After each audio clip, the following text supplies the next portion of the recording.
Chào mừng các bạn đã quay trở lại với Dojin. The Sweet Charm of Sin năm 1987 là một tác phẩm đầy tranh cãi của đạo diễn Nini Gracia. Phim khai thác sâu vào những mặt tối và mâu thuẫn trong các mối quan hệ gia đình. Đây là phim đầu tiên trong chuỗi dài 14 phim thuộc thể loại khiêu dâm, được biên tập với nhiều tư cách khác nhau bởi Nini Gracia với tư cách là đạo diễn hoặc nhà sản xuất từ năm 1987 đến năm 1999. Phim có sự tham gia của các diễn viên Saverio Vallon, Alexandra Delicoli, Claudia Cavalcanti, Vito Fonati, Alfredo Gallo, Daniela Chevelli, Antonio Oxela. Và sau đây là nội dung cốt truyện của bộ phim. Bộ phim mở đầu bằng việc Arianna, một góa phụ trẻ trung và quyến rũ, quyết định tái hôn với Aurelio, một doanh nhân giàu có và quyền lực. Hy vọng có một khởi đầu mới, Arianna đưa hai người con của mình, Carlotta và Gustavo, đến sống chung trong gia đình mới này. Tuy nhiên, những cuộc xung đột tình cảm và cám dỗ sớm xuất hiện, làm phức tạp và đảo lộn cuộc sống của các thành viên trong gia đình. Carlotta, một cô gái trẻ nổi loạn và đầy sức hút, sớm bị quyến rũ bởi Aurelio, người cha dượng mới. Mặc dù ban đầu Carlotta có mối quan hệ với Enrico, cô vẫn không cưỡng lại được sự tò mò và khao khát dành cho Aurelio. Mối quan hệ lén lút giữa Carlotta và Aurelio bắt đầu, dẫn đến nhiều tình huống căng thẳng khi họ cố gắng che giấu mối quan hệ bất chính này khỏi Arianna và những người xung quanh. Trong khi đó, Gustavo, con trai của Arianna, lại phải đối mặt với những cảm xúc và mâu thuẫn nội tâm về giới tính của mình. Anh cảm thấy bị hấp dẫn bởi Mario, một người bạn đồng tính, và bắt đầu một mối quan hệ bí mật với anh ta. Tuy nhiên, mối quan hệ này nhanh chóng thu hút sự chú ý của Arianna, người bắt đầu lo ngại cho con trai mình. Để giúp Gustavo hiểu về mối quan hệ giữa nam và nữ, Arianna quyết định tự mình hướng dẫn cậu về sở thích tình dục của phụ nữ. Cô thậm chí còn tiến xa hơn khi cố ý làm điều này trước mặt Mario, nhằm tạo ra một sự can thiệp và áp lực tâm lý đối với con trai. Cùng lúc đó, Mario và Enrico, hai thanh niên với ý định mờ ám, nhận thấy cơ hội để lợi dụng tình huống hỗn loạn này. Họ bắt đầu tống tiền các thành viên trong gia đình, dùng những bí mật nhạy cảm mà họ biết để ép buộc Arianna và những người khác phải trả tiền cho sự im lặng của họ.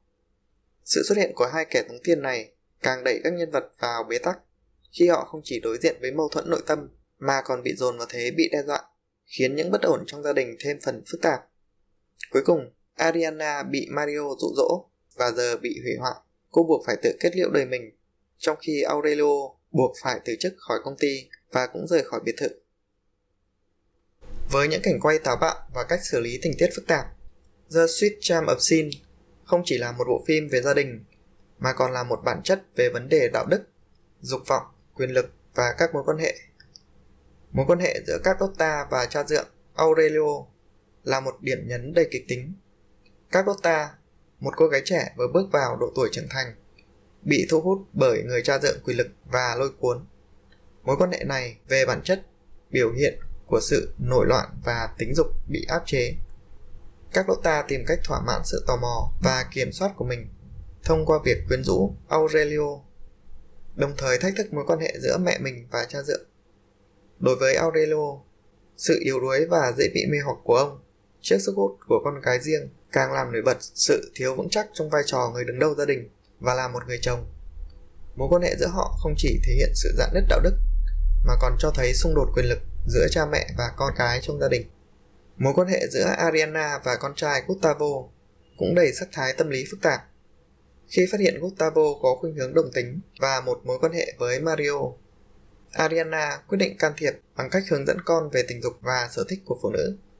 Hành động này của Arianna dưới danh nghĩa là dạy dỗ, thực chất cho thấy sự thiếu chấp nhận và khao khát kiểm soát con trai theo ý muốn của mình. Đây là biểu hiện của sự chiếm hữu và thao túng tinh thần, khi Arianna cố gắng áp đặt quan điểm cá nhân lên Gustavo mà không quan tâm đến bản sắc và mong muốn thật sự của cậu. Cảnh Arianna thực hiện điều này trước mặt Mario là một ví dụ đáng chú ý về cách bà mẹ có thể xâm phạm quyền tự do và sự tự định đoạt của con cái. Mối quan hệ đồng tính giữa Gustavo và Mario là một phần quan trọng khác trong bộ phim. Gustavo, mặc dù sống trong một gia đình với những chuẩn mực truyền thống, lại phát hiện và khám phá bản dạng giới tính của mình thông qua mối quan hệ với Mario. Đây là một mối quan hệ ngầm, và ngay từ đầu, nó đã bị đe dọa bởi sự thiếu chấp nhận và sợ hãi của gia đình. Tóm lại, các mối quan hệ này là một phần quan trọng tạo nên sức hấp dẫn và sự phức tạp của bộ phim, khiến khán giả phải suy ngẫm về những giá trị đạo đức trong xã hội. Diễn xuất trong The Sweet Charm of Sin 1987 mang đến chiều sâu và sức sống cho câu chuyện phức tạp và đầy tranh cãi, đặc biệt với các diễn viên chính. Alexandra Daly-Colley trong vai Ariana đã thể hiện vai người phụ nữ quyến rũ mạnh mẽ nhưng cũng đầy mâu thuẫn nội tâm, với ánh mắt sâu thẳm và sự bí ẩn. Daly-Colley khắc họa được một Ariana phức tạp, người vừa có vẻ nắm quyền kiểm soát mọi thứ xung quanh, nhưng lại bị lôi cuốn vào những quyết định có thể hủy hoại gia đình mình. Vai diễn của cô thể hiện sự giằng xé nội tâm khi cô cố gắng cân bằng giữa tình yêu dành cho con và mong muốn giải thoát cho chính mình khỏi cuộc hôn nhân ngột ngạt. Claudia Cavalcanti trong vai Carlotta mang đến một màn trình diễn xuất sắc, khắc họa sự nổi loạn và quyến rũ. Với vai trò là con gái của Ariana, cô diễn tả được nét ngông cuồng và táo bạo của Carlotta khi dấn thân vào mối quan hệ với cha dượng, thể hiện sự hấp dẫn nhưng cũng là khía cạnh bộc lộ sự bất ổn và khủng hoảng tuổi trẻ. Cavalcanti đã tạo nên một Carlotta đầy tính cách, vừa lôi cuốn vừa đáng sợ, và điều này khiến nhân vật của cô trở nên đáng nhớ. Saverio Vallon với vai Enrico làm tốt vai trò của một thanh niên lạc lối, đóng vai trò quan trọng trong mối tình với Carlotta và là một trong những kẻ tống tiền. Vallon đã thể hiện được sự cám dỗ và nguy hiểm mà Enrico mang lại, tạo nên một nhân vật vừa đáng thương vừa đáng sợ, phản ánh sức hấp dẫn của các mối quan hệ nguy hiểm.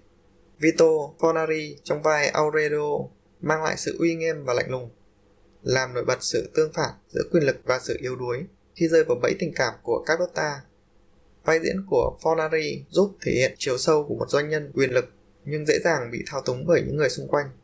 Alfredo Gallo trong vai Gustavo mang lại sự phức tạp trong việc thể hiện nhân vật một thanh niên còn đang đấu tranh để hiểu về bản thân. Gallo thành công trong việc truyền tải nỗi sợ hãi và mâu thuẫn khi phải đối mặt với sự khác biệt trong giới tính và bản dạng cá nhân. Vai diễn của anh mang lại sự đồng cảm cho thấy một nhân vật nhạy cảm và dễ tổn thương trong gia đình đầy sóng gió. Nhìn chung, dàn diễn viên của The Sweet Charm of Sin đã mang đến một màn trình diễn đa chiều, giúp khán giả hiểu rõ hơn về các mối quan hệ phức tạp, đồng thời làm nổi bật những xung đột nội tâm sâu sắc của từng nhân vật, nơi họ phải đối mặt với sự thật về những gì họ đã làm, bị đẩy vào tình huống buộc phải đưa ra những quyết định khó khăn, đối diện với hậu quả của lòng tham, dục vọng và sự phản bội. Diễn xuất của họ là một trong những yếu tố then chốt góp phần vào sức hấp dẫn và chiều sâu tâm lý của bộ phim, đặc biệt là trong bối cảnh một câu chuyện kịch tính và nhiều tranh cãi như thế này. Ok, cảm ơn các bạn đã theo dõi. Tạm biệt và hẹn gặp lại các bạn trong các video tiếp theo.